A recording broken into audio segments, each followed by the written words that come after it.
Har insonda shisha kabi nozik ko'ngil bor. Men hozir 18 yoshdaman. Tikuvchilik hunarini mukammal darajada egallaganman. Maktabda ham yaxshi baholarga o'qib bitirdim. Timqora sochlarim belimga tushadi. Yaqinlarimning aytishicha, qora mag'iz bo'lsam ham istarali, yuzi nurli qiz ekanman. Bu gaplar menga juda yoqadi. Ammo men hamma qatori sevib, sevilib, shirin orzular qilib ulg'aymadim. Sababi men gapira olmayman. Sodda tilda aytganda, saqovman.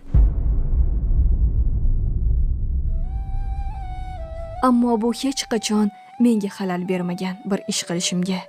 Ba'zida men ham qo'shiq hirgoya qilgim keladi. Qur'onni ovoz chiqarib o'qigim keladi.